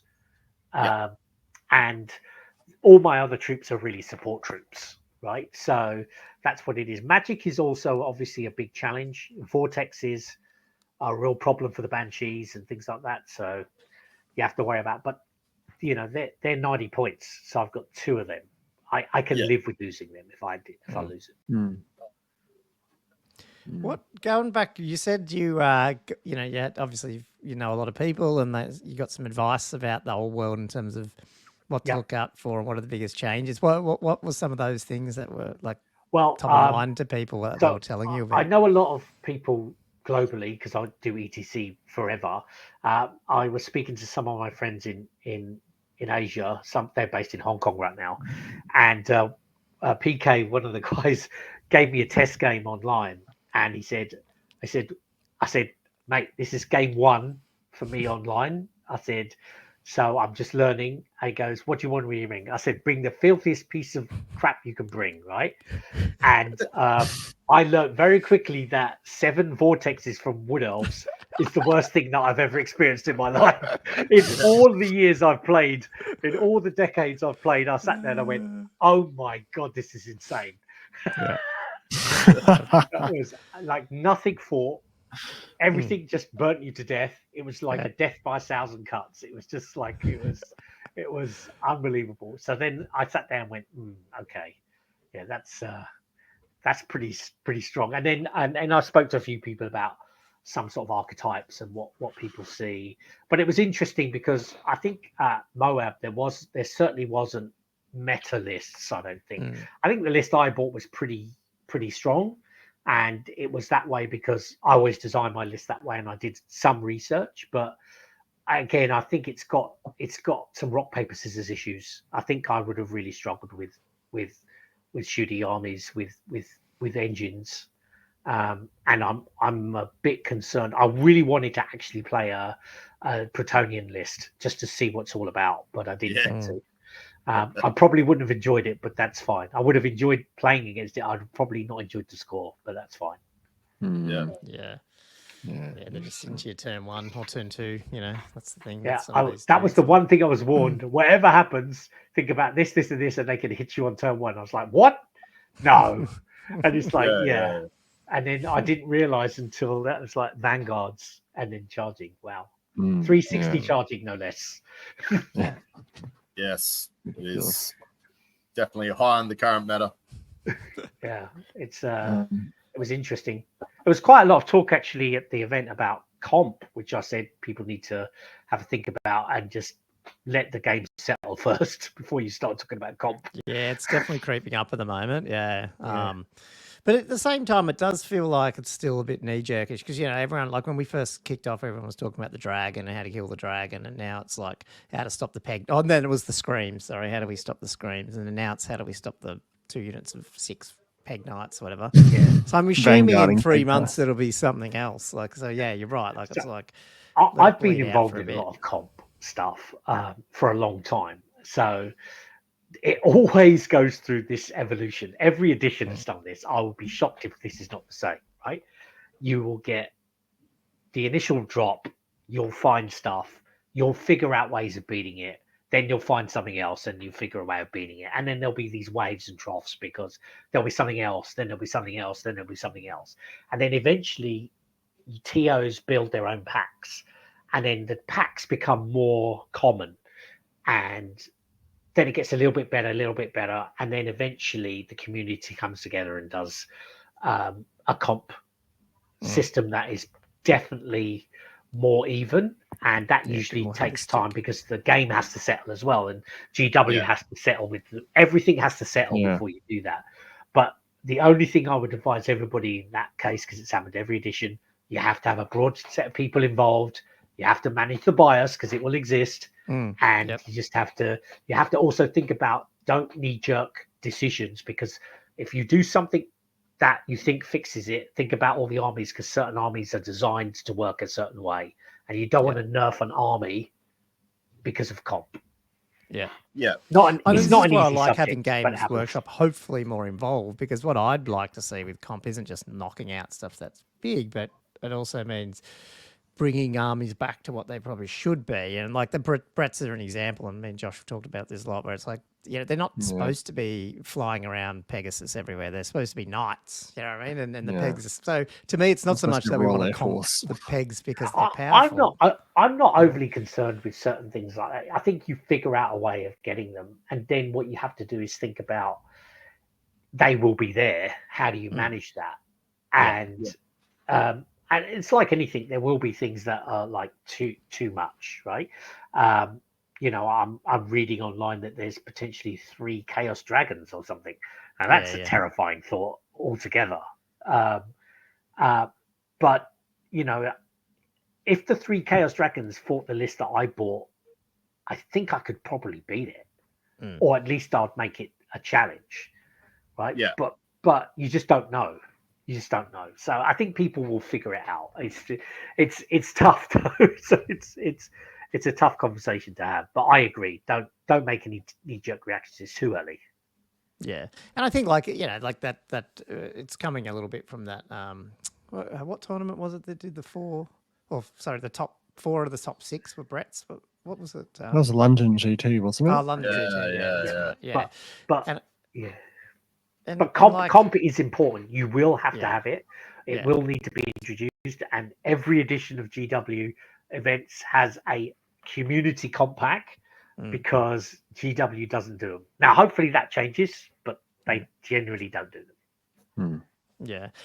I mean, I was actually going to ask some people who do Heresy more, because it feels like, because it's coming out of the same studio, and people have been saying the Heresy is pretty much unbalanced as well. And so it feels a little bit like Old World anyway, that, at some point, the community is probably going to have to do some work on it anyway, but that's just the reality of it. It will happen. It will happen. And we the community will need to do it. It will absolutely need to do it. Because you want to be in a situation where, you've got to think about all the gamers, right? There's people that play the game because they love playing the game, right? They're not necessarily competitive. They come up to the events. They usually have the best models. They usually have the best conversions. It's awesome to get those guys. Then you get the mid-tier players that are half decent. They can play. And then you get the competitive sector of players.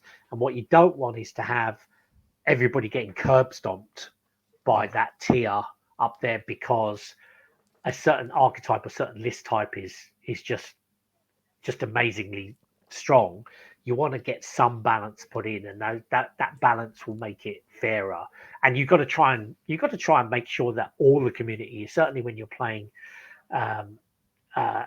tournaments and you're playing them local tournaments, you do want to have all elements of players turning up. You don't. It's different if you go to a World Championships and you travel somewhere and you're going to play elite wargaming, right? That's a different conversation. That's different. That's a different thing. Yeah. I'm totally used to that. You're getting dropped into Jurassic Park covered in barbecue sauce. That's what's happening when you're going and doing that, right? But when you go to these types of events, you want to encourage as many people to play. So, and given saying that, community will have to get involved. I mean, assuming nothing changes with the legacy factions over the next whatever year, 2 years, or whatever, the community is probably going to have to, because we don't want. I think we want to see all the armies competitive. You don't want to get to the point where only a couple of them are, the Bretts and Vamps or whatever, the majority of the top field or whatever, because it just becomes a bit, So, you want to have some balance, and that will have to come from the community, because I think this is just my thought. It's happened on every other edition, so I'm more than happy to be proved wrong. I'd love that to be the case, but it's never happened before. So, and I've been playing since the 80s. So if it does change, it would be awesome. Precedent, bro. It's definitely precedent. It would be awesome. Hey, I guess with your ETC, I guess I'm fishing for any news here or anything. Like, is there people talking about Old World in that sort of? I think is ETC is ETC just 9th age now, or is it still everything like Old ETC World? At the moment is 9th age. I'm sure that there will be discussions about the Old World. 9th age dropped its 3rd edition very recently, so so people are still playing that. I still play that, but when it comes to Old World, I know that people have been running Old World tournaments.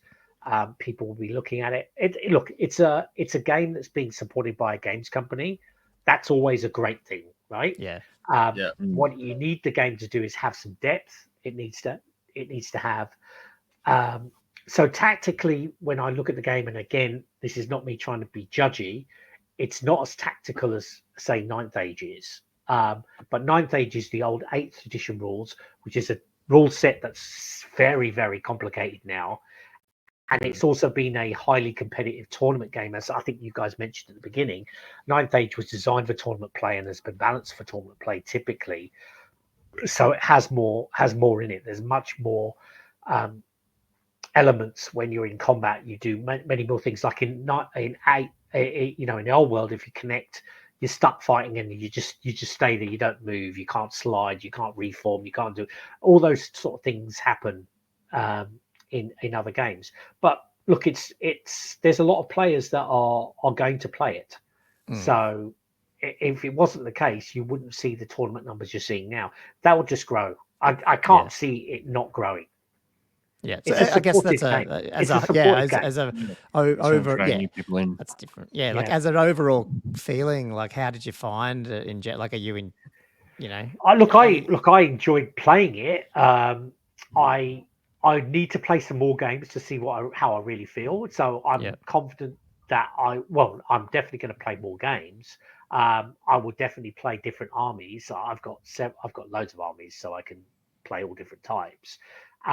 And I mainly want to do that so I can play a different style of game. So I won't play the style of game I played last time because I'll have a different army which will be designed for doing something completely different. So it'll be interesting. But I think the more people that get involved and look, to be honest, if you go to these events, you want to have fun and talk. You want to effectively trash talk your opponents and have a good laugh with people around you. That's the best part of an event, 100%. really. Yeah, that's right. I guess that's right. Part. Yeah, like it's the community is what we want, and it got fractured so bad with obviously the destruction of 8th Ed. So I'm not saying we want all the others to die as well, but it would be good if we don't end up with 3 or 4 tiny scenes rather than try to get a big one. I think if you can get enough players together. I mean, look, Moab was good because I haven't been to Moab for a long time, and then you had 33 players at that event.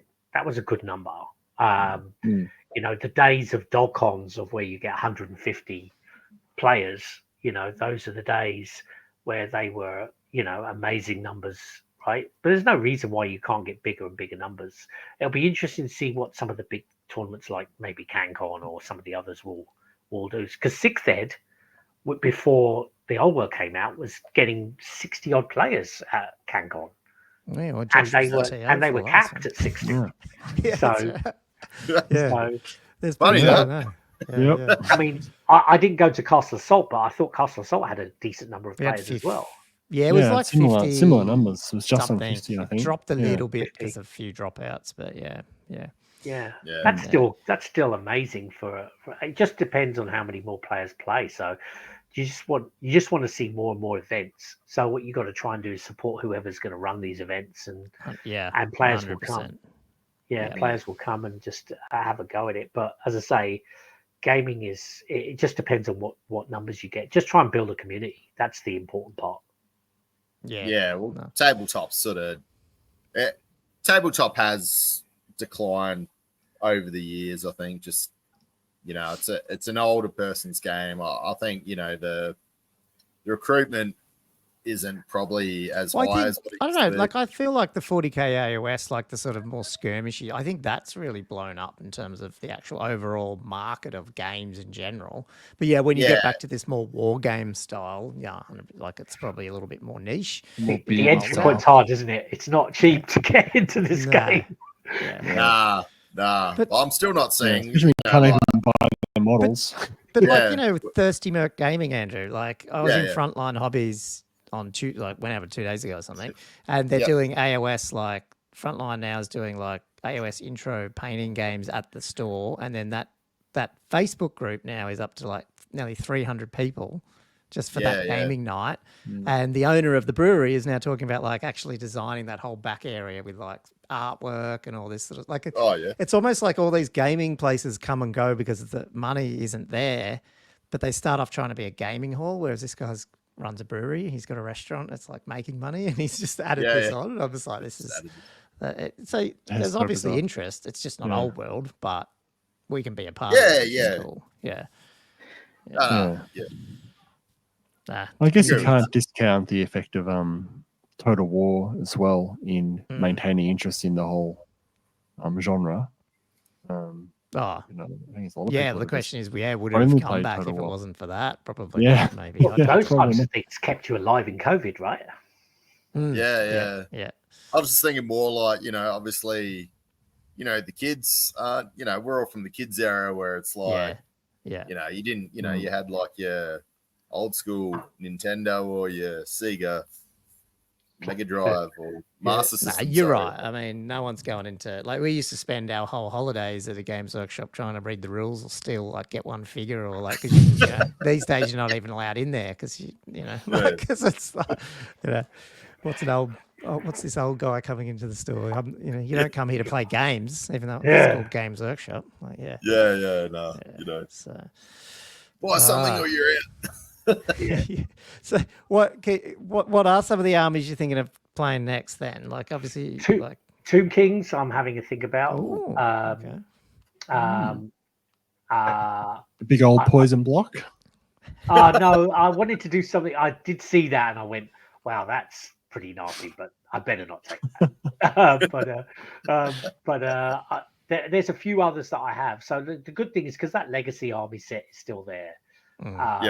We'll have a look around. I've played lots of armies, but a lot of the undead armies I obviously have. And so I think I'm more familiar with them. So it's probably going to be Tomb Kings, I suspect. It's a very different Tomb Kings list, more aggressive, not as much magic. I'm going to really try and either ride or die, so it could be a bad day in the office if I get it wrong. Is that on the general? Are you going to be using the general sort of list there, or are you going to like? I'm going to try. It's like some of the guys were helping me out with some builds, and I'm playing around with some different versions. So I don't know what I've settled with yet, and this goes back to play something you enjoy. Yeah. So I need to have a think about what combos work where, and I love something that works here, but it's only one little trick and it doesn't do enough. So now I have to think about something else, and I'm trying to synergize the whole army. And once I've figured that out, and that's more about me sitting inside of a squad builder and just playing around with different combos. So that's if that's anything that I can give people advice on is I spend a shed load of time just on the phone, on the train, on the this, on the that, playing with a squad builder and messing around with. And then I think, well, what about this concept? Completely and I've got like 40 different versions of a list.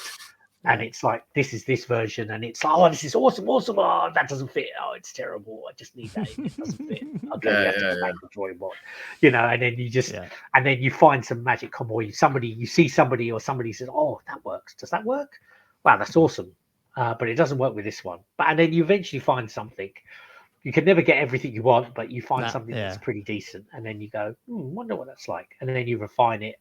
And then eventually I'll put something on the table and have a couple of games with it. And then I'll just generally just say, let's just see how it runs. Nice.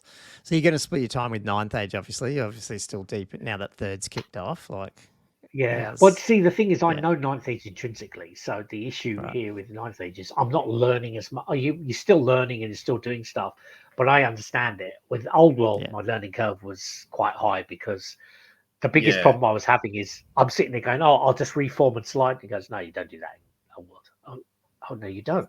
And I can't do this. And then I sit there and I think about certain moves that I'm doing. And it's like, oh, that doesn't work because that doesn't work like that in this version. That's the biggest challenge I've been having.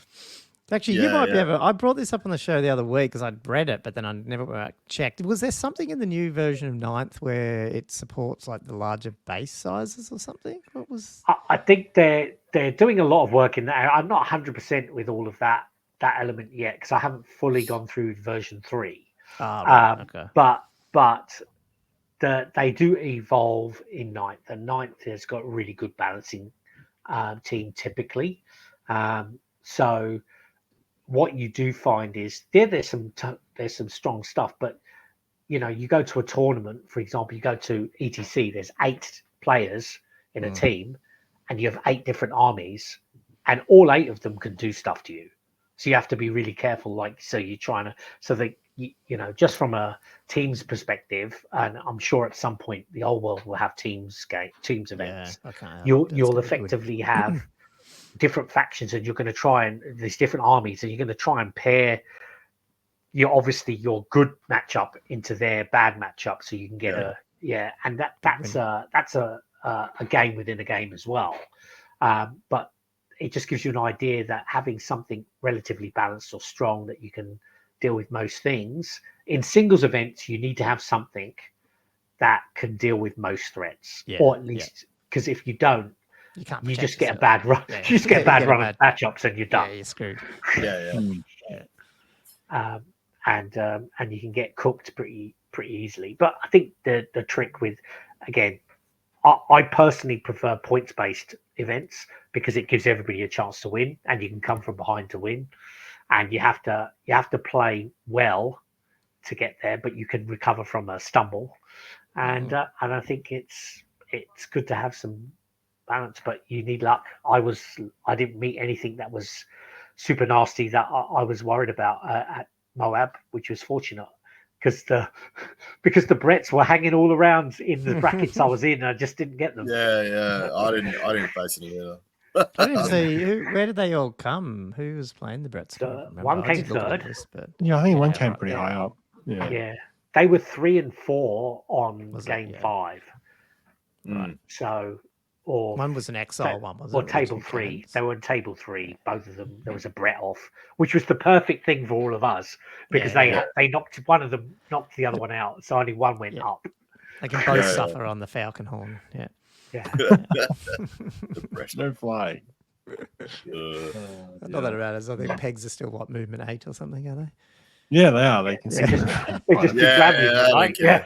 They don't really mind. Oh, God. They deal with everything. I had a few questions, but Ahkter, I was going to hit you up about. Go for it. So what do you say that turns a good player into a great player? Like, is it really just getting more experience, or is it spending more time sort of, coming up with tammering? I think it's a couple of things. One is experience of understanding what lists and tricks do, identifying those things, so you don't fall into the traps, because the traps are what destroy you, right? You know, the amount of times something's happened and you're going, oh my God, this is so bad, right? I'm absolutely getting cooked here, and there's no way out. I'm definitely going to lose now. But you've seen it, and as long as you're learning from those ones, because there's nothing better than learning from pain, right? My best experiences of where I've been absolutely annihilated, and just going, wow, I can't ever let that happen. That's like me charging my initiative 1 Necrosphinx into your vampire with the ogre blade, Andrew. Your initiative 7, dude. I'm like, I'm still only initiative 4. Good luck with getting in attack. Good luck with getting in attack. Poor memory. Never done that again. Yeah, and I think the other thing is, don't panic is the one thing I would say. Don't panic in games, because there will always be a switch and a turn. It doesn't matter how good you are. Nothing is perfect. It's a 3-hour, 2-hour game, right? 2 to 3 hour game. There's some phases where the dice will get you, just a little movement piece will get you, or just a little angle will get you, or a combination of all those things. Don't panic. Just stick to your plan, or try and recover from something. But I think for me, it's the whole package to become better. Is prep, analysis, reactions of how to deal with that, and then basically thinking about how you could take somebody on and what you think you can do to pressurize them to for them to make a mistake, or you can take advantage. So it takes a while. I'm certainly not the best player in the world for sure, but I'm definitely somebody. If you don't bring a good list with some good play, I'm generally going to be a nightmare opponent for you because I'm going to make you work hard. Yeah, or at least that's what I try and do. Yeah. In a friendly way with a laugh. Yeah. Yeah, as I say, what happens to that model? You need to take it off the table now.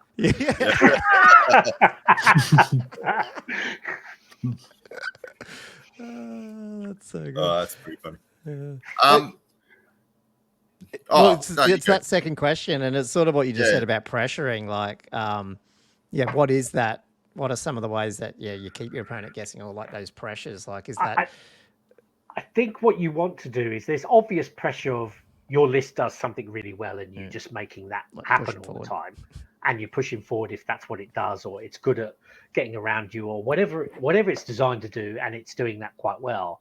But sometimes taking advantage of something that happens in the game, like you might get a lucky shot, and you kill something that's basically trying to hold up a flank, or at least creating some element of doubt for you to do something, and then taking advantage of that and trying to turn a weakness or certainly somewhere where it was a difficult area into an area where you force your opponent to have to do something, because then they're sitting there going, well, now the overload is on them, not me.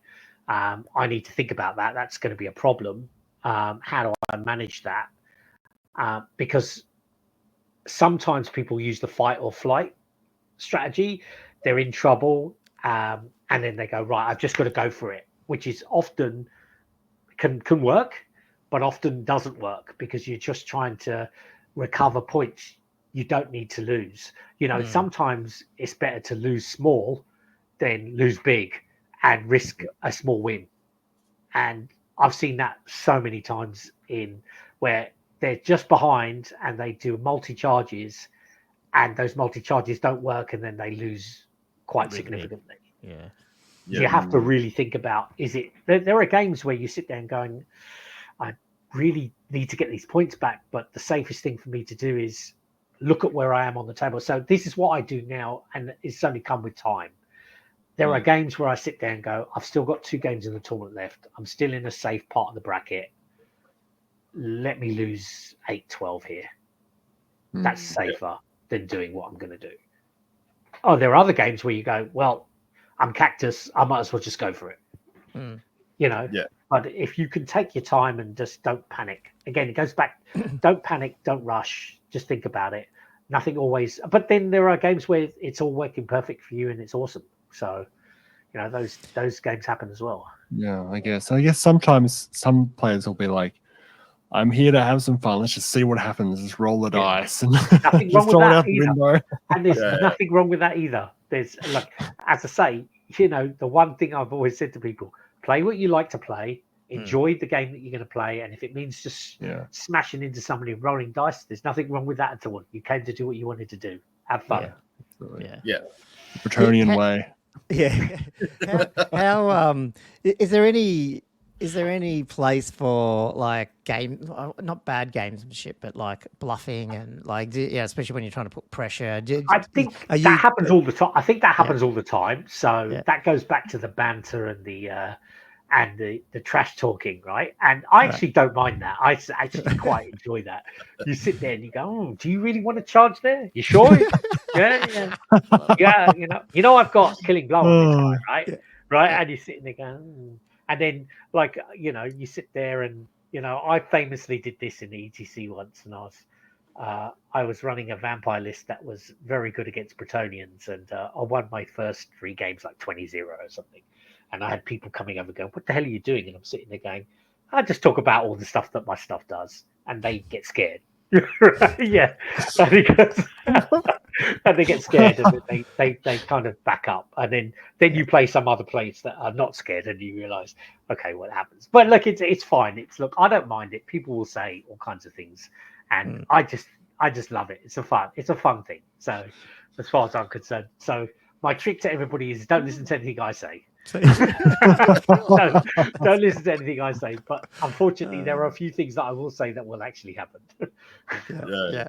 Oh, that's good to know. But it's always good to have a bit of trash talking on the table. It's a good laugh, as long as it's in the right spirit. I don't mind it. Yeah, you're not trying to lie about things. It's just you just have some fun.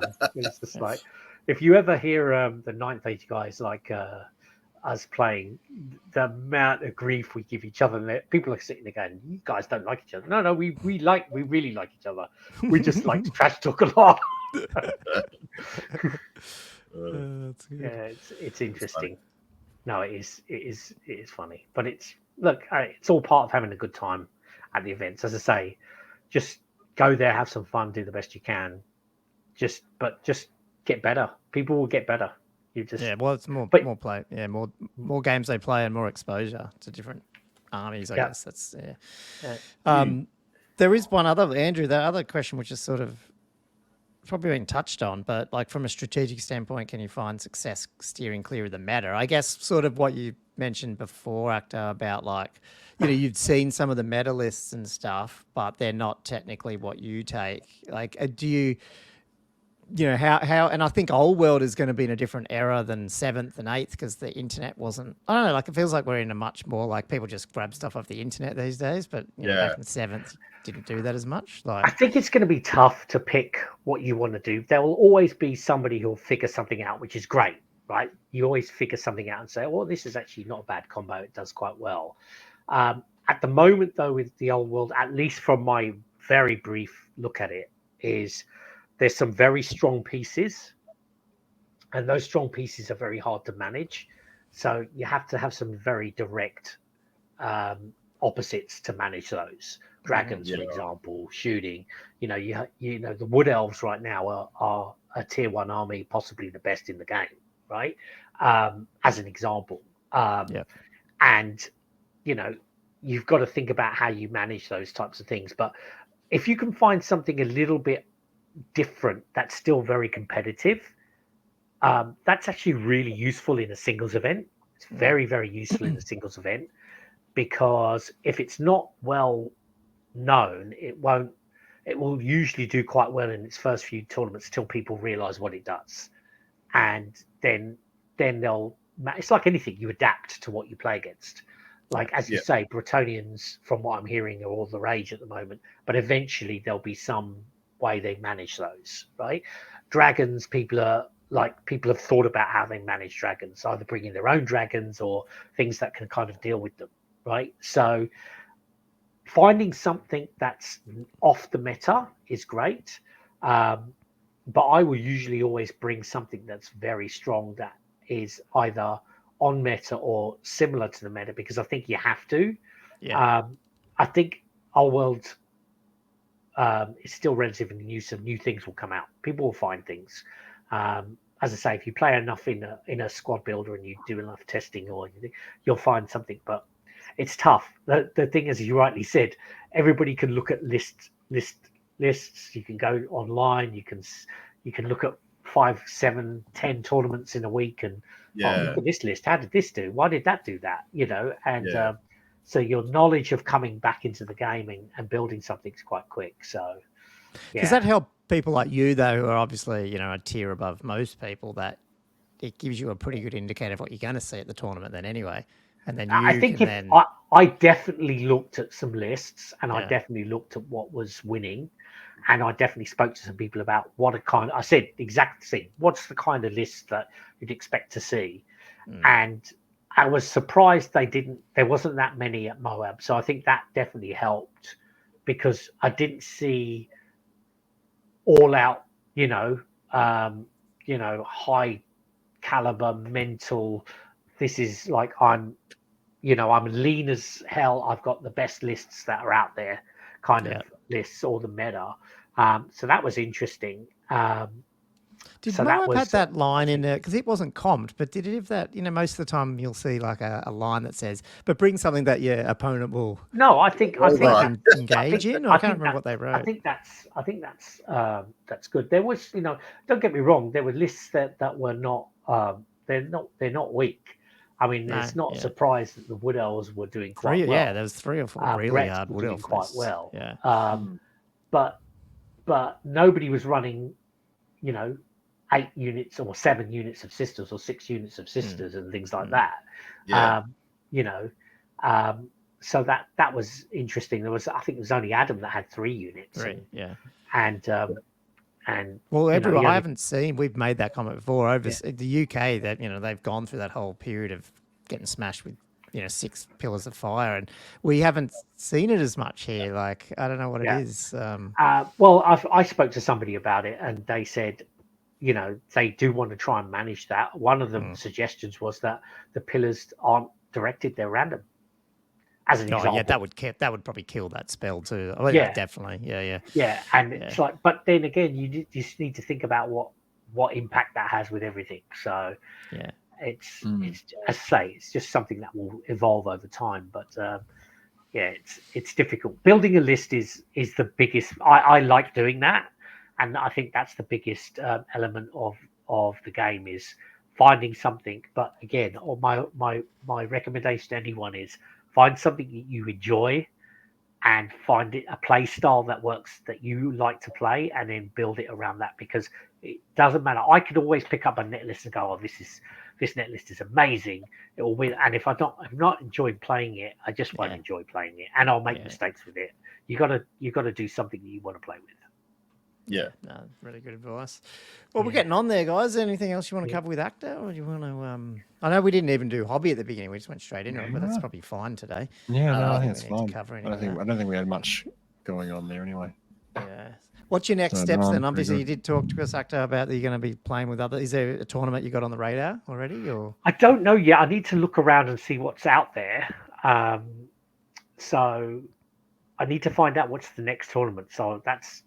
To be perfectly honest, there's definitely. Actually, I'm trying to think. Is there any in Sydney? Where's the best place? You could probably help me out here. Maybe everybody knows. Where's the best place to figure out where the next event is? Well, it should have been on our segment called Tournaments at the beginning of the show, but we didn't do it. So the 2 best places were I think the Facebook group that we've got on there, which is the Australian Old World one, but there's also like a sub one off that Angus from Brisbane started. Yes, which is I know the Angus. Warhammer tournament one. So between those 2 and then the Discord, if you're on that, I think you'd find every tournament. But we are looking at trying to work out a better way to make sure it's all in one area. Yeah, I need to get into the Discord one then. Yeah, well, we'll get you over on that. That's for sure. I can send you an invite after the show. Canberra's definitely got the healthiest scene in Brisbane. And Vic, and Queensland. They seem to be doing a fair few. Sorry, Queensland. Yeah, Brisbane. Yeah. I'm guessing because Angus came down to Castle, right? Yes. Yeah, it did. Yep. Who won Castle? Steve Gibb. Oh, Steve. That's right. That's a name from the past. Old name from the past, Steve. Yeah. It scarpered before the podium was presented, too. Yeah. Where was it gone? Yeah, no, it's there's a few. Well, definitely. I think we're working towards trying to get some better sort of Australian managed tournament and websites and stuff, because I think it'd be nice to. The tech's there now. We should be able to do a better job than we were doing even back in the 8th edition days and stuff. So hopefully we can. It's a pretty small community overall, so hopefully we can all be. Yeah, I mean, if connected. You can get a central place where everybody's can list a tournament and everybody knows where they're at, that's an important element, because that will drive interest. And then those tournaments become bigger. People know about them and go, hang on a minute, I actually could just go down there and play there. Yeah. Now, there is a few out Western Sydney too. The is it the guys that run that other what's it called, the 6 Dice podcast or something? There's a few good ones that are out that way. Where are you anyway? You're in Sydney somewhere, aren't you? Is it Sydney? Yeah, I'm in Sydney, so I'm in North Shore. So, but I mean, at the end of the day, what you could do is you could one day is also very useful to get people into it. Like just 3 games. On a one day, because then a lot of people will probably be able to do that. And then you get the bigger events which are 2 days, and then then you find that they'll start growing. And if you can make them like annual, and then you just try and keep growing those events, and then you get a kind of following, and that's what used to happen in the 7th and 8th edition. Those pillar events, those big events. Dog Con was an example of an event. The Galea brothers were setting them up, and they once you got those, they were fantastic events. You rock up and there's 100+ players. Yeah. I'm hoping. Yeah, I was betting CanCon at 200, but that's not going to happen this year. But anyway, it's Well, it'll be interesting to know what interest. I mean, what interest certain events will have, because, as I say, 6th edition, I was surprised at how many players were playing 6th. Like last year. Yeah. I think a lot of it was a bit of groundswell. I think in anticipation of the old world coming out. I agree. I agree.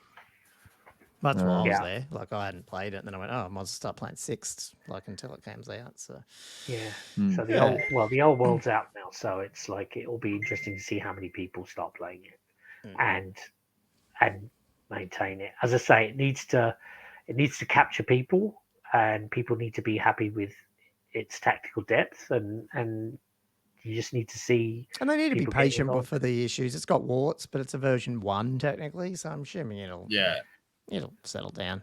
Yeah. So and like you said, what doesn't, the community will fix. So at least in time for. So hopefully, that's what I'm hoping anyway. Well, I've been enjoying it. That's what it's always done. So that's the formula that I've always seen.